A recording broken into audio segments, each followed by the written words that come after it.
Hola de nuevo. En esta sesión, en este video, hablaremos acerca del movimiento circular uniforme.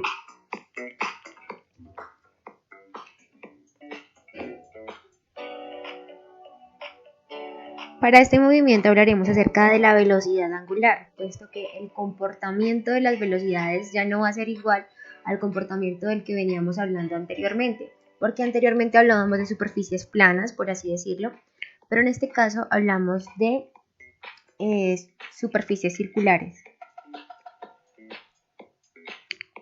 Entonces, bien, en este caso la velocidad angular viene representada por la letra W con la flechita arriba que me indica vector. Estos triángulos que aparecen acá se llaman o se denominan diferencia. Entonces la velocidad angular va a ser igual a la diferencia de los ángulos sobre la diferencia entre los tiempos. Entonces, como podemos ver acá frente a ella, va a ser igual a θ sub 2 menos θ sub 1 sobre tiempo sub 2 menos tiempo sub 1. Como podemos ver en la imagen, los ángulos representados en la velocidad angular son los ángulos que se forman dentro del movimiento circular, tomando como referencia los distintos puntos del movimiento. En este caso analizamos un punto, es decir, un ángulo, una amplitud representada por la letra A mayúscula y un tiempo. Esto correspondería a la primera sección del movimiento. Para el ángulo θ sub 2 se analiza la siguiente parte del movimiento. De ahí el hecho de que la apertura de este ángulo venga relacionada con este tiempo. Bien, ahora la velocidad lineal del movimiento. La velocidad lineal del movimiento va a estar relacionada por la velocidad angular y por el radio de nuestro movimiento circular.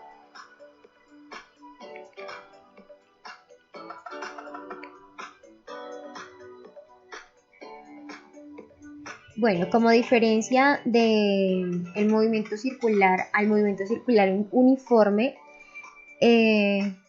las diferencias que encontramos son muy sencillas, son dos, que en este caso ya hablamos de un periodo y de una frecuencia. Hablamos de un periodo y de una frecuencia, ¿por qué? Porque como su nombre lo indica, es uniforme. Eso implica que va a tener como una secuencia, como una frecuencia, valga la redundancia, en su movimiento. Va a ser un poco más constante, por así decirlo. Mientras que en el movimiento circular analiza quizá una vuelta, en el movimiento circular uniforme analiza sin número de vueltas. Entonces, como les venía diciendo, la diferencia es que en este caso hablamos de periodo y frecuencia. Para este, el periodo va a ser igual al tiempo sobre n. ¿N qué significa? N significa el número de revoluciones que realiza el objeto en cuestión. Y la frecuencia va a ser igual a ese número de revoluciones sobre un tiempo. Podemos asociar también la frecuencia con relación al periodo y tendríamos que la frecuencia podría ser 1 sobre periodo. Entonces podemos usarlo de las dos maneras. Número de revoluciones sobre tiempo o 1 sobre periodo. Esto para la frecuencia. Bien, analicemos un ejemplo. El ejemplo dice, un satélite geoestacionario siempre se encuentra sobre el mismo punto del ecuador de la Tierra a una distancia de 36.000 kilómetros sobre la superficie terrestre. Para un satélite geoestacionario, determinar el periodo de revolución, la frecuencia del satélite, la distancia recorrida por el satélite en un día, la velocidad angular y la rapidez del movimiento. Entonces primero nos piden hallar el periodo de revolución. Entonces, puesto que el satélite siempre se encuentra sobre el mismo punto de la Tierra, su periodo de revolución coincide con el periodo de revolución de la Tierra, es decir, el periodo va a ser igual a 24 horas. Ahora hallamos la frecuencia, como les decía, podemos relacionar la frecuencia con base en el periodo, entonces tendríamos que 1 sobre 24 horas sería igual a 0.04 revoluciones por hora. Esta es la unidad de medida en la que está dada la frecuencia. Siempre que escribamos el resultado debemos tener en cuenta las unidades de medida.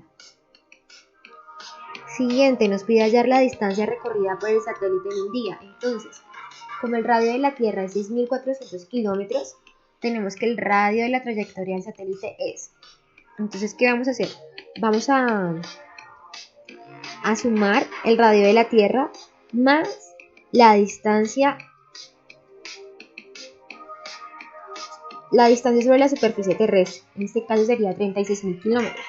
Sumando, tenemos que el radio total del satélite sería de 42.400 kilómetros. Ahora, para determinar la distancia total, lo que hacemos es hallar la fórmula con el área del círculo, que sería 2pi por r, teniendo que 2pi por r es igual a 2pi por, reemplazamos por el valor del radio, que sería 42.400 kilómetros, y eso nos da como total 266.407 kilómetros. Ese 5 que está aquí, ignorémoslo, se me fue de anexo en la imagen, al igual que este. Entonces, omitamos estos 5. Entonces, la distancia recorrida por el satélite vendría siendo 266.407 kilómetros. Bien, ahora nos piden hallar la velocidad angular. Sencillamente sustituimos los valores que nos indica el enunciado, que sería 2pi sobre 24 horas. Recordemos que acá es la diferencia entre ángulos y acá es la diferencia entre tiempos. Entonces tenemos como resultado 0.26 radianes por hora. Esta es la unidad de medida para la velocidad angular. Tenerla bastante presente. El valor de la velocidad angular del satélite es igual al de la velocidad angular de un punto de la Tierra. Listo, y como último nos piden hallar la rapidez del movimiento. La rapidez es igual a la distancia recorrida sobre el tiempo empleado, siendo así la distancia recorrida 266.407 kilómetros por 24 horas que me tarda en hacer el movimiento. Es decir, que la velocidad es igual a 11.100 kilómetros por hora. Bien, y eso ha sido todo. Te invito para que sigas trabajando activamente en tu ruta de trabajo. Felicidades y buen día.